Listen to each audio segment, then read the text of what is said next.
Ladislav Čáder, ktorý je najmä známy ako grafik a typograf, sa v tejto výstave ukazuje svoj taký intimný pohľad na Bratislavu. Fotografie sú z 50. a 60. rokov, kde vlastne dokumentuje Bratislavu a svoj pohľad na Bratislavu, s ktorou je bytostne spätý. Fotografie sú z rôznych ročných období a najčastejšie na fotografiách je vidieť hrad, ale aj nábrežie Dunaja, kde fotografoval rybárov s rôznymi rybárskymi sieťami a podobne.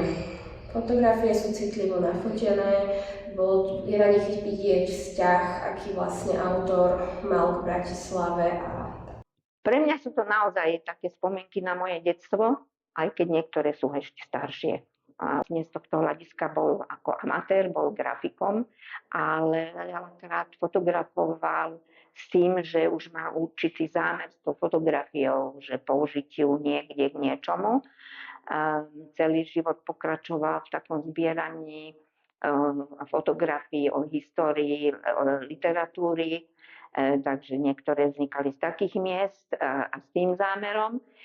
To už ja ani nevždy viem vystopovať, ale zaujímavé je, že sú tam aj fotografie, ktoré fotografovali iní fotografi, teda nemyslím tieto konkrétne, ale že ten záber, že to miesto, z ktorého sa to fotilo, ale povedzme je to v inom ročnom období.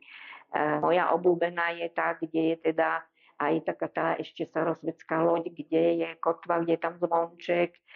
Príde mi to tak ako, ja vždy hovorím námorníci a neviem, tým z Dunaj plavby, ako sa vlastne hovorí. Ale ten Dunaj patrí veľmi k tej Bratislave.